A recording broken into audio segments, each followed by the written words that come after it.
خمد پرپیچ گلیاں، پیچ و تاب کھانا. یہاں پہ پیچ کا مطلب کیا ہے؟ پیچ و تاب کھانا مطلب غصے میں چکر چڑھ جانا. یعنی خم، یعنی یہ ہماری جو شکن ہے اس پہ بل آ جاتا ہے. اچھا جی، ایک اور لفظ ہے گلچھرے اڑانا. ہاں جی. پہلی بات تو یہ ہے کہ یہ ہمیشہ جمع میں استعمال ہوتا ہے، کبھی گلچھرا نہیں اڑایا جاتا، گلچھرے ہی اڑائے جاتے. جی بالکل. ٹھیک ہے، مطلب آپ کو پتہ ہی ہوگا، عیاشی کرنا. جی، گلچھرے اڑانا یہ تو بہت سنا ہے ہے نا. گلشن. لیکن آپ نے الگ کبھی لفظ نہیں سنا ہوگا گلچھرے کیا ہوتا ہے. بالکل صحیح. کوئی لچھے دار چیز لگتی ہے نا. لیکن گلچھرے جو ہوتا ہے وہ وقت کو اور پیسے دونوں کو کہتے ہیں. گلچھرے اڑانا، وقت اڑا دینا، پیسہ ضائع کر دینا، اس کو کہتے ہیں گلچھرے اڑانا. ٹھیک ہے. ویسے آپ نے کبھی نہیں سنا ہوگا گلچھرے، وقت اور پیسے کے لیے بھی استعمال نہیں ہوتا ہوگا، سنا ہاں ہوگا. جی ہاں جی. بالکل ٹھیک ہے. یہ نہیں کہتے کہ بھائی جی آپ کے پاس کچھ گل ہیں، یا بندہ کہے کہ خو میرے تو شو کا چھرے ہو گیا. سر میں نے سوچا ہوا میرے پاس پیسہ آ گیا نا، میں نے گلشرے اڑانے. اسی لیے آتا ہی نہیں. تھوڑے سے بھی پیسے ہوں تو اڑا لیتے ہیں گلچھرے. جو ڈیگتے رہو گے نا کہ پیسے زیادہ ہوں گے تو گلچھرے اڑائیں گے، پھر نہیں اڑا سکتے. اچھا جی، ایک لفظ بولا جاتا ہے ناک منہ چڑھانا. ٹھیک، اور عام طور پہ اس کو غلط العام کیا ہے ناک منہ چڑھانا. منہ نہیں ہوتا، بھوں ہوتا ہے. یہ بھوں کیا چیز ہوتی ہے؟ ناک بھون، ناک بھوں چڑھانا. بھوں بھوں یہ کہتے نہیں ہے. یہ بھویں کو بھون کہتے ہاں، very good. میں نے تمہیں کہا تھا مجھے منیٹر بنا لو. ابرو کو کہتے ہیں بھوں. اور ناک بھوں چڑھانا، ایسے کرنا، ناک بھوں چڑھایا تھا. تھینک یو ویری مچ سر. آپ نے ایک نئی چیز بتائی ہے اور انشاءاللہ ہمیں بہت فائدہ ہوگا اس کا. Thank you very much. Sir ji بارش والے دن آن لائن کلاس نہیں ہو سکتی؟ وہ تو آن لائن کلاس دے دیں گے، تم نے گھر نلکے میں سے آن لائن سننی ہے. لینو میں تم رہتے ہو اور آن لائن تم. وہ لیپ ٹاپ یا کمپیوٹر ہو تو پھر آن لائن ہوتی ہے کلاس. اور اس نے کہا بھی on line class. On line بھی ہو سکتی ہے، بھی جاؤن لائن بھی ہو سکتی ہے. ناظرین، یہاں میں لینا ایک چھوٹا سا وقفہ، ہمارے ساتھ رہیے گا. آج ہم اپنے ہیرو جناب فلم سٹار، اداکار، صداکار افضال احمد صاحب کا ذکر کریں گے.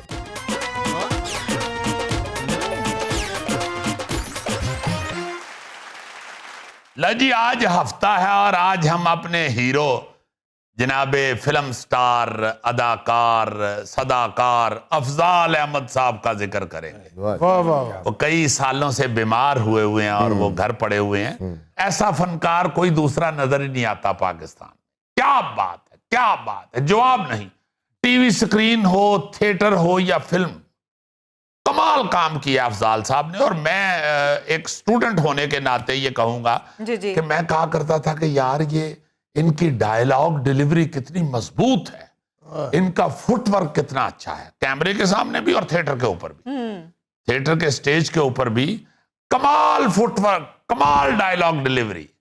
اور پھر سٹروک ہوا اور ڈائیلاگ ڈیلیوری بھی ختم ہو گئی اور میری فٹ ورک بھی ختم. وقتاً فوقتاً ان سے ملاقات رہتی ہے. مطلب وہ گفتگو تو نہیں کر سکتے، لیکن یقین کرو کہ جب وہ تمہارا ذکر کرتے ہیں یا میں تمہارا ذکر کرتا ہوں تو صاف پتہ چلتا ہے کہ وہ کچھ کہنا چاہتے ہیں لیکن کہہ نہیں پا رہے. بہت وہ عقیدت اور پیار سے تمہارا ذکر سنتے ہیں. بڑے پیارے ہیں. ہم نے ان کے ساتھ کام کیا ہے، میں نے اور غوری نے، اور انہوں نے ونڈرفل ڈرامہ کیا.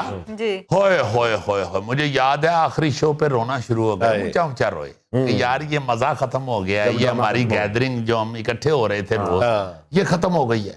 اور آپ لوگوں نے مجھے کتنا پیار کیا، بڑا بیچارے دکھی ہو گئے. بڑے سینسٹیو آدمی، بہت سینسٹیو آدمی. اچھا، فن کے حوالے سے ان کا ذکر یوں شروع کرتے ہیں کہ ایسا فنکار جو بے جان سین میں بھی جان ڈال دیتا تھا. یہ اشفاق احمد صاحب کی دریافت ہیں افضال صاحب. اللہ تعالیٰ ان کو زندگی صحت تندرستی دے دے.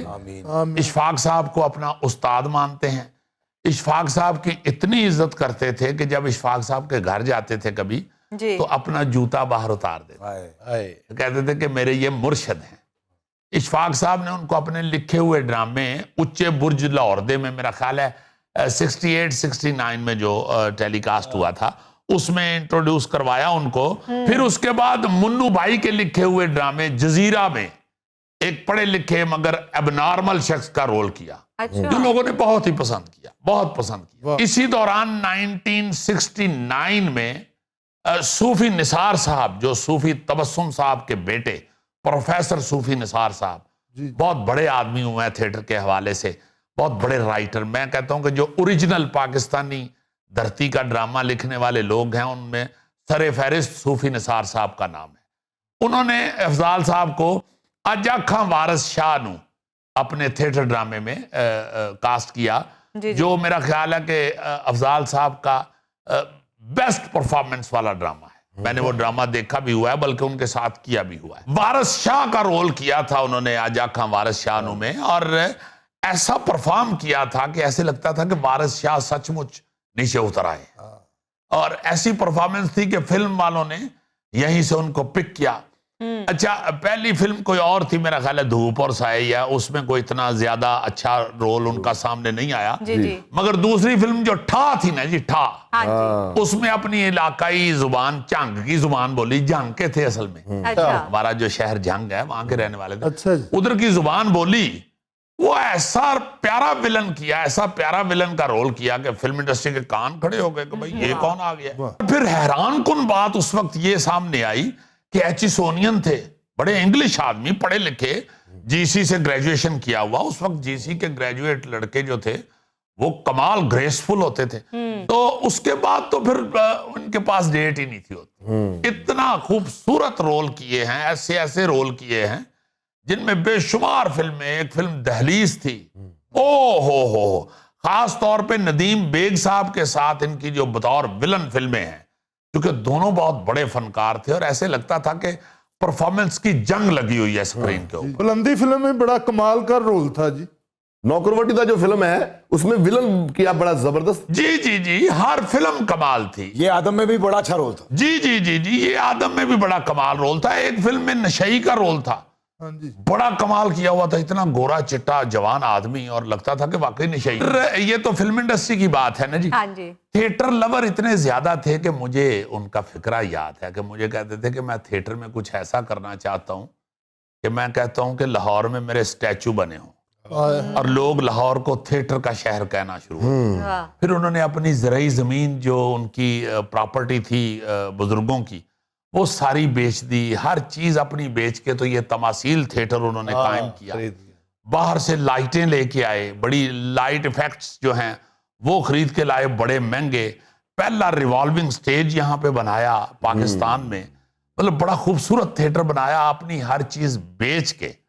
اور اللہ تعالیٰ نے موقع نہ دیا, ان کو سٹروک ہو گیا اور بیچارے گھر جا پڑے. اللہ تعالیٰ ان کو صحت تندرستی دے دے اور دوبارہ اپنے پاؤں پہ کھڑا کر دے. اپنے تماثیل تھیٹر میں, اپنے ہال کے اندر ایسا ایسا ڈرامہ کیا ہوا ہے, جنم جنم کی میلی چادر, یہ تیرے کمال کے بندے, راتیں جاگتی ہیں. ہاں جی, بے شمار سپر ہٹ ڈرامے, سوزی اینڈ سینڈو اور بہت سے, محبتوں کے مسافر, عثمان پیرزادہ صاحب نے وہاں پہ ڈائریکٹ کیا تھا.